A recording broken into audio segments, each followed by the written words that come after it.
सिद्धेभ्यः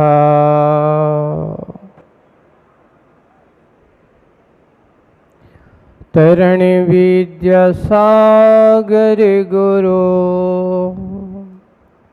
तारो मुझे ऋषि करुणा करो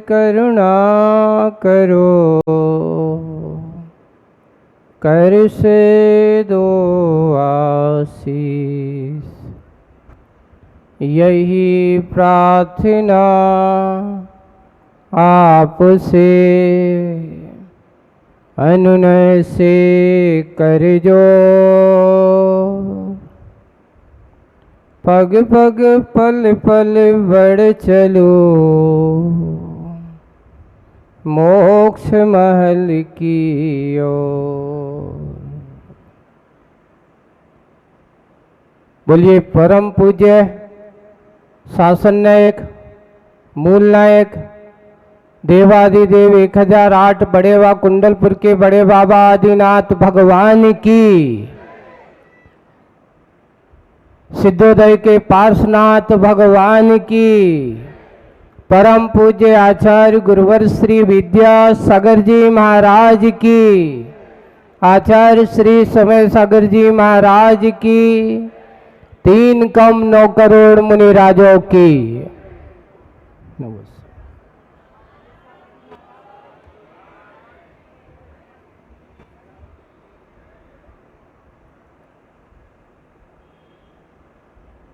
कहाँ से प्रारंभ करूं और कहाँ समापन करूं कुछ समझ में नहीं आता। देखिए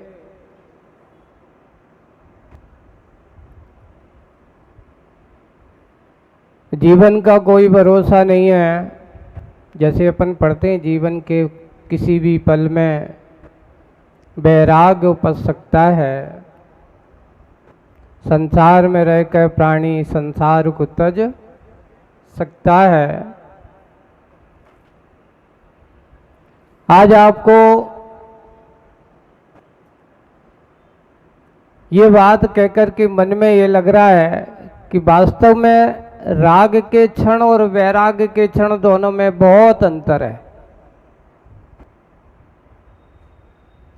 रागी के साथ जीवन जिया उतनी स्मृतियां नहीं बनी,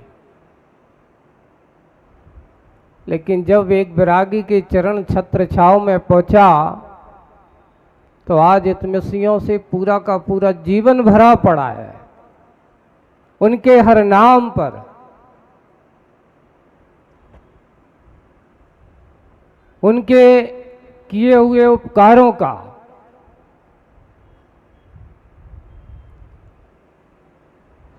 शब्दों में संजोने की कोशिश करते हैं तो शब्द हो नहीं सकते पूरे।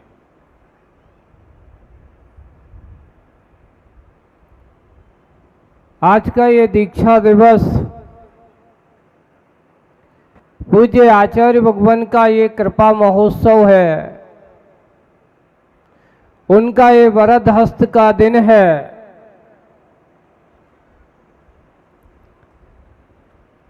और उनके इस किए हुए उपकार को इस जीवन क्या अनेक भाव भी लग जाएं तो भी कभी भुलाया नहीं जा सकता। बंधुओं, मैं अपने आप को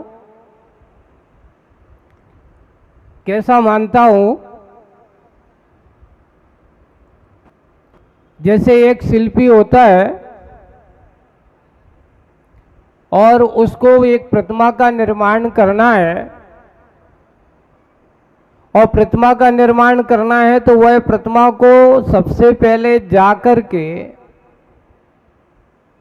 खदान में या कहीं पर रखे हुए बड़े बड़े पत्थरों को देखता है,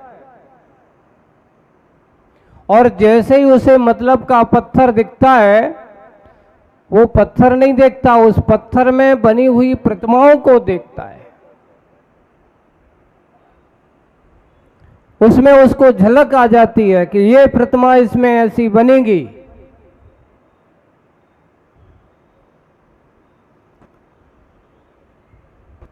और बस वो पत्थर ला करके जैसे शिल्पी उसको तराशना प्रारंभ कर देता है, धीरे धीरे धीरे करके पत्थर में अपनी चोट पहुंचाना चालू कर देता है, छेनी से तराशना चालू कर देता है। तराशते तराशते तराशते तराशते वह एक दिन उस पत्थर को मूर्ति का रूप बना करके जब अच्छे से देखता है और देख करके वो कहता है कि आज मेरी मेहनत सफल हो गई।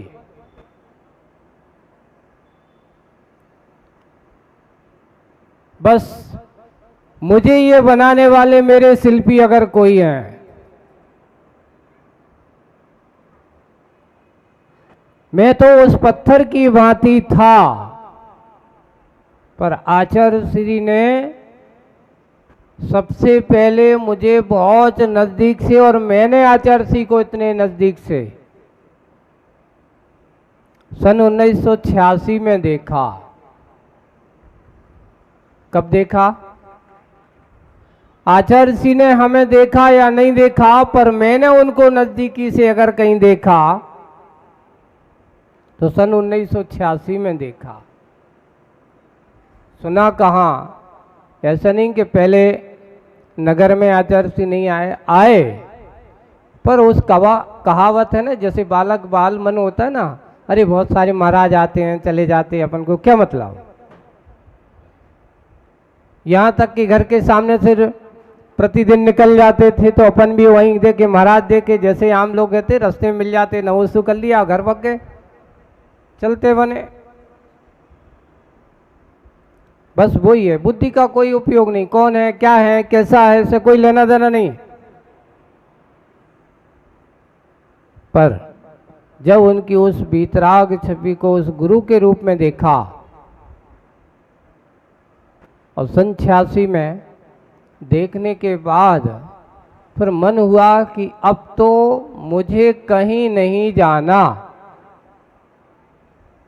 अब तो मुझे कहीं और नहीं जाना, बस गुरु के चरणों में रह कर के अपने आप को पाना है। और मात्र 86 के चतुर्मास के बाद आचार्य जी को सबसे पहले पपोरा जी में मैंने बुद्धिपूर्वक देखा।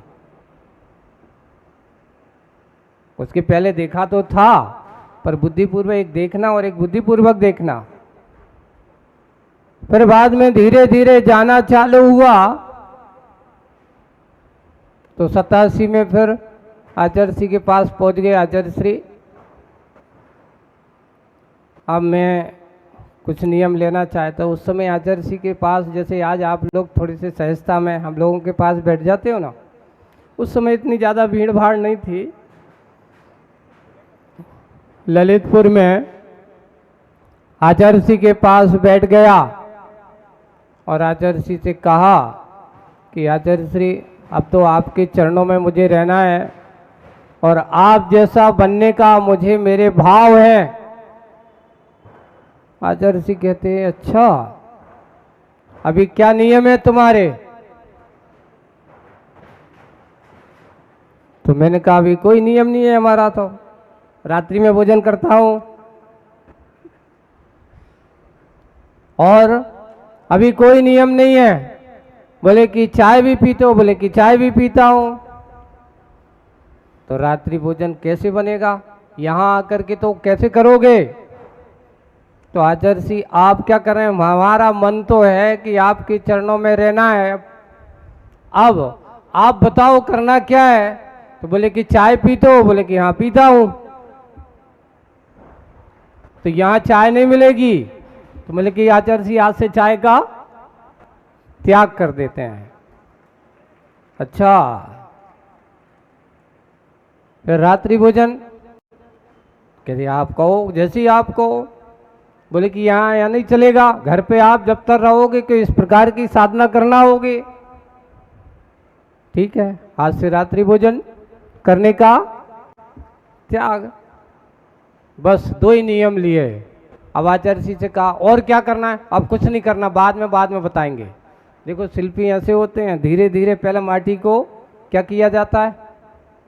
बनाने के पहले मुलायम बनाना पड़ता है। कहीं एक बार में सब नियम बता दें तो भाग जाएगा। एक साथ नहीं बता सकते। आचार्य जी कहते अभी पहले एक काम करो, इतना करो, आते जाते रहो, बनाए रखो। उस समय संघ में रहता था।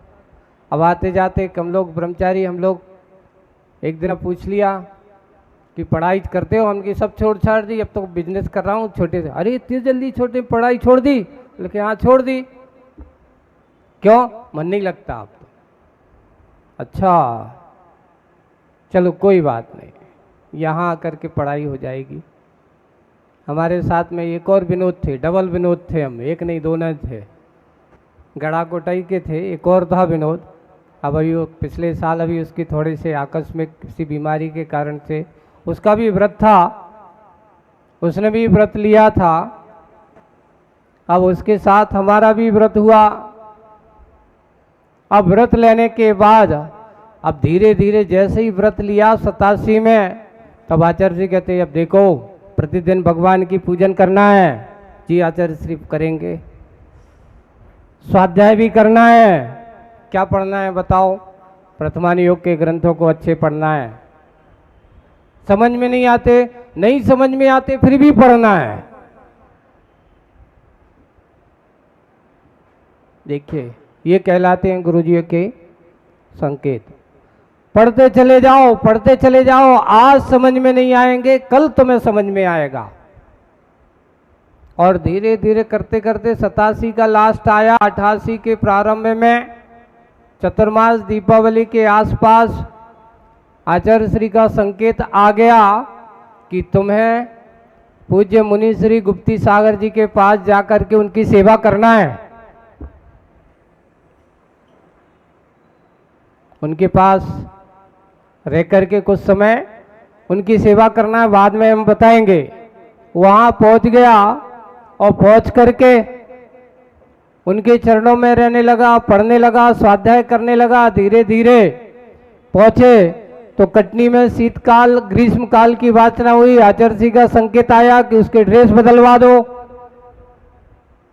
तो 15 जून को उनकी उस ड्रेस भी परिवर्तन हो गई, गर्मी का काल में। अब वहां से वापस कटनी से वापस आए। आचार्य जी कुंडलपुर में थे।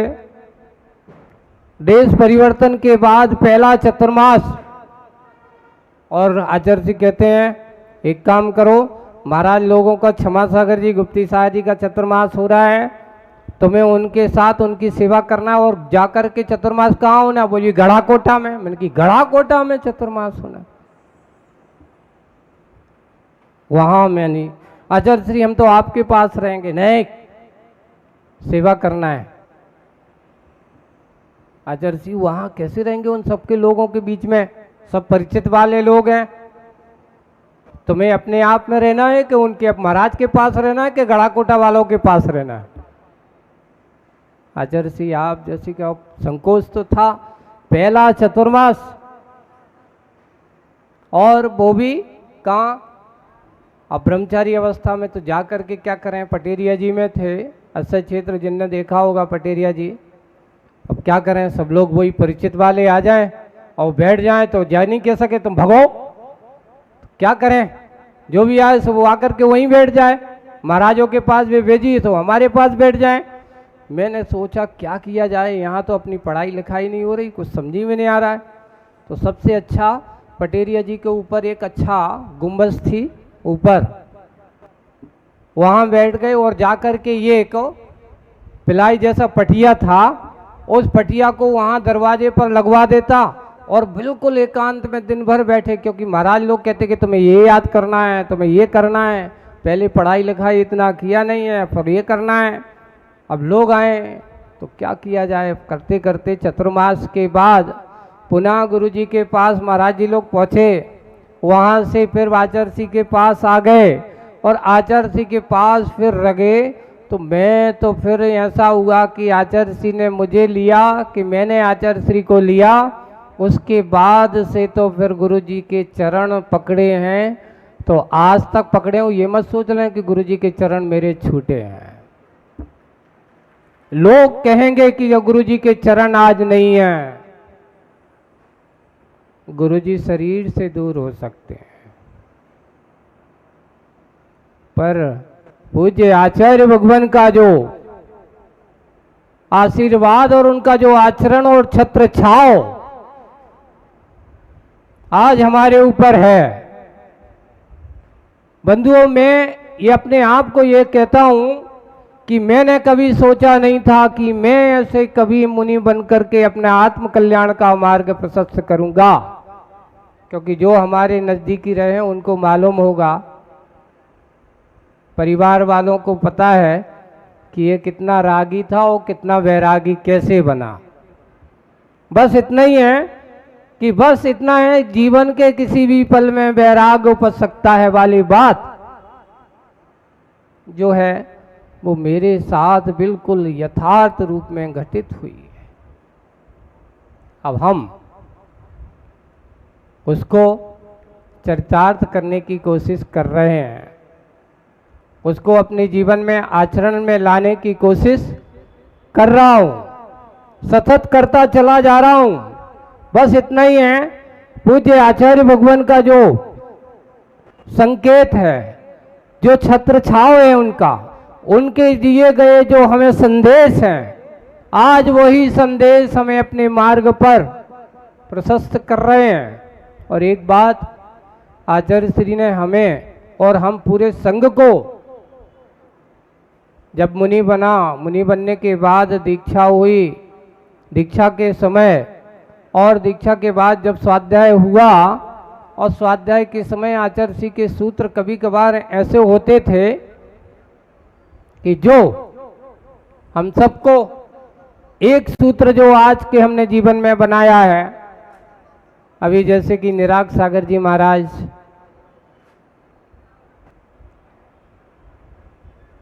ने जो बात कही, बात सही है कि मैं तो अपना काम कर रहा हूँ, अपने मार्ग पर चल रहा हूँ। अब मार्ग पर चलते चलते ना जाने कितने लोग मार्ग पर ऐसे जुड़ते चले जाएंगे। बस आचार्य जी कहते हैं अपना काम करो, तुम्हारे साथ चलने वाले बहुत होते चले जाएंगे।